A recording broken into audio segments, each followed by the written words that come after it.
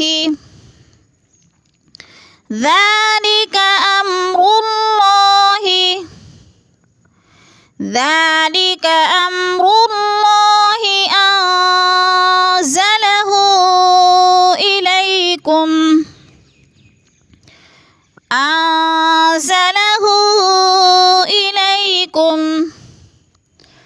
ومن يتق الله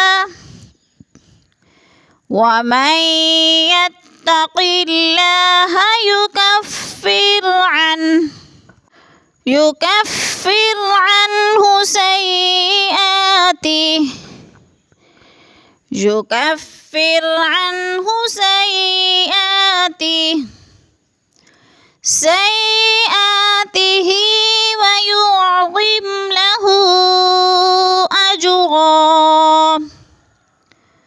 ويعظم له أجرا।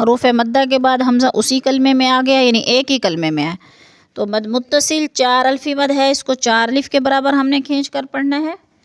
اور من المحیض، حی میں یا ساکن سے پہلے ہا کے نیچے زیر ہے تو یا مدہ، یا مدہ کو 1 الف 2 حرکات کے برابر لمبا کر کے پڑھنا ہے۔ من نسائکم، میم کو نون کے ساتھ ملا کر ادغام کرنا ہے، یعنی کیونکہ نون مشدد جو ہے پچھلے متحرک حرف کے ساتھ مل کر پڑھا جاتا ہے، تو درمیان والا نون ساکن نہیں پڑھا جائے گا، میم کو نون کے ساتھ ملا کر پڑھیں گے۔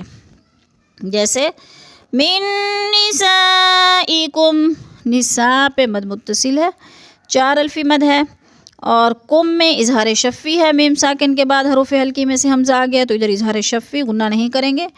انغتبتم، انغ میں جو ہے امالہ والی را ہے، را پر پڑھی جائے گی، اور تب میں قلقلہ ہو رہا ہے، تم میں اظہار شفی، اور فعدتہن، ہن کی نون مشدد ہے، سختی سے جمع کر پڑھیں گے۔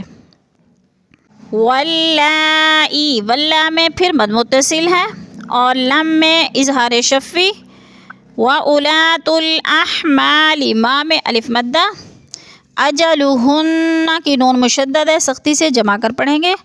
آئی میں ادغام ہو رہا ہے، درمیان والا نون ساکن نہیں پڑھا جائے گا، حمزہ کو یا کے ساتھ ملا کر ادغام کریں گے۔ اور حملہن کی نون مشدد ہے، سختی سے جمع کر پڑھیں گے۔ وَمَن يَتَّقِ اللَّهَ، ادھر بھی ادغام ہو رہا ہے، میم کو یا کے ساتھ ملا کر ادغام کریں گے، درمیان والا نون ساکن نہیں پڑھا جائے گا۔ اور قلہ کی اللہ باریک پڑھی جائے گی، اس لیے کہ اللہ سے پہلے لفظ قوف کے نیچے زیر ہے تو اللہ کو باریک کر کے پڑھیں گے۔ جیسے وَمَن يَتَّقِ اللَّهَ يَجْعَل لَّهُ، یج میں قلقلہ ہے، جیم ساکن حروف قلقلہ میں سے ہے تو ہلا کر پڑھیں گے۔ یجعل میں پھر ادغام ہو رہا ہے، من ام، نون ساکن کے بعد حروف ہلکی میں سے حمزہ آ گیا تو ادھر اظہار ہلکی ہو رہا ہے، غنہ نہیں کریں گے۔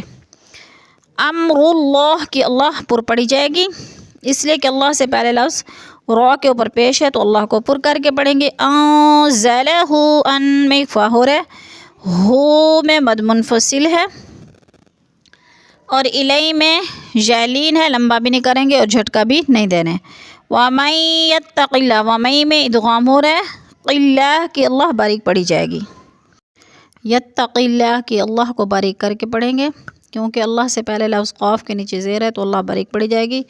جو کفر کی را باریک پڑھی جائے گی، عنہ پہ اظہار ہے، اور لہو اجرا ادھر مد منفصل ہے، 4 الفی مد ہے، 4 الف کے برابر کھینچ کر پڑھنا ہے۔ اجرا میں قلقلہ ہو رہا ہے، جیم ساکن ہے اور حروف قلقلہ میں سے ہے تو اس کو ہلا کر پڑھنا ہے۔ اور اجرن کی 2 زبر تنوین وقف کی صورت میں 1 زبر میں بدل کر پڑھیں گے، جیسے وَيُعْصِمْ لَهُ أَجْرًا، صدق اللہ العظیم۔